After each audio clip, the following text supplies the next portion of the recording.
Pemirsa, perdagangan saham di Bursa Efek Indonesia baru saja berakhir. Kita akan membahasnya bersama dengan analis Reliance Sekuritas Indonesia. Dan untuk membahas bagaimana pergerakan IHSG sepanjang hari ini, kita telah bersama dengan Lanjar Nafi, Head of Research Reliance Sekuritas Indonesia. Terima kasih Mas Lanjar telah bergabung bersama kami dalam Closing Market.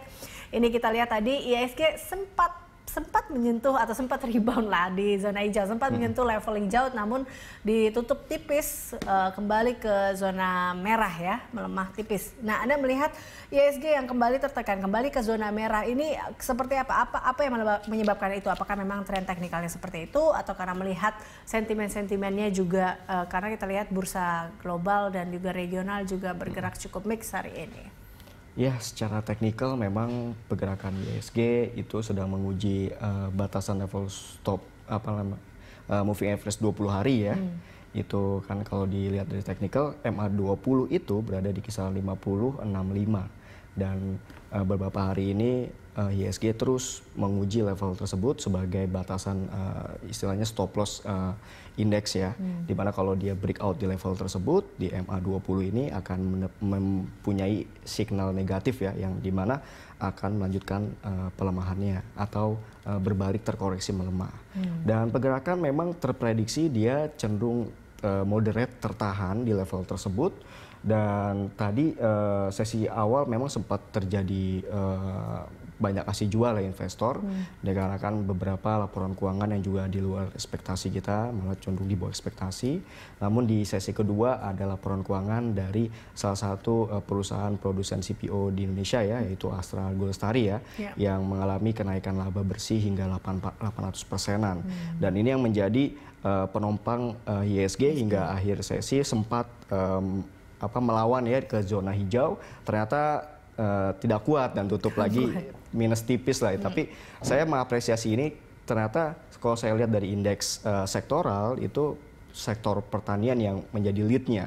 Dan oleh karena itu saya melihat ternyata efek dari rilisnya laporan keuangan dari Astra Golestari ini mampu membuat IHSG lebih berfluktuatif dan lebih menarik di akhir sesi. Betul. Nah, ini kita juga melihat tadi ya beberapa saham-saham ataupun beberapa bursa baik regional dan global ini cukup melihat pergerakan dari atau perkembangan dari The Fed seperti itu. Nampaknya The Fed memiliki sentimen yang cukup kuat di antara bursa-bursa ini. Nah, kalau di IHSG sendiri seberapa besar sebenarnya The Fed ini mempengaruhi pergerakan kita? Karena ekspektasi pasar juga dan juga investor juga cukup nampaknya tertuju pada keputusan The Fed nanti.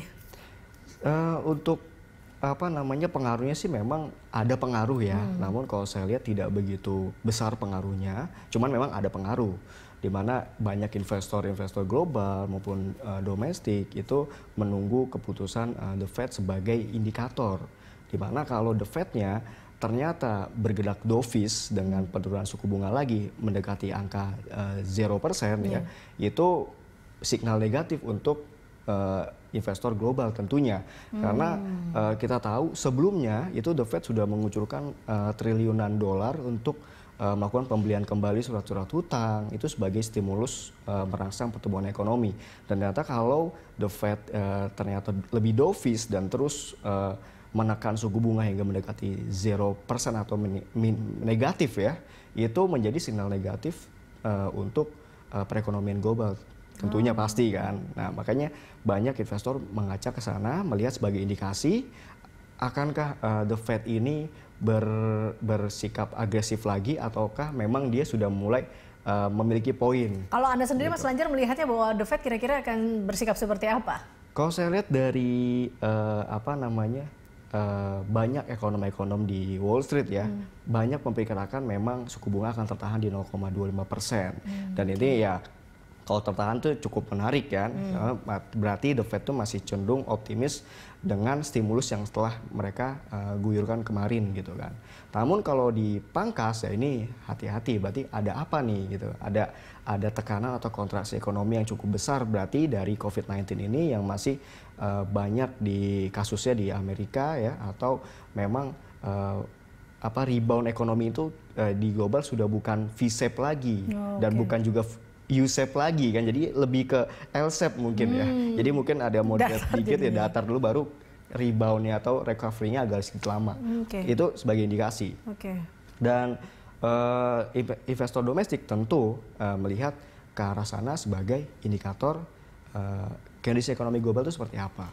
Nah ini dampaknya yang akan terasa di kita. Memang ini kita masih memang menunggu. Tapi kalau Anda melihat dampak dari putusan The Fed ini, rentetannya nanti akan seperti apa sih di kita?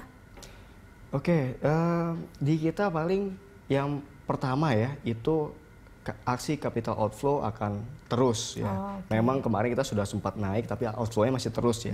Itu akan terus outflow, terlihat outflow dan dan kemungkinan setelah The Fed menurunkan suku bunga, otomatis Bank Indonesia juga akan menurunkan suku bunga. Kalau The Fed menurunkan suku bunga kan. Kalau The Fed-nya moderate atau dia konservatif dengan menahan suku bunga di 0,25%, ada kemungkinan Bank Indonesia pun akan lebih stay juga kan.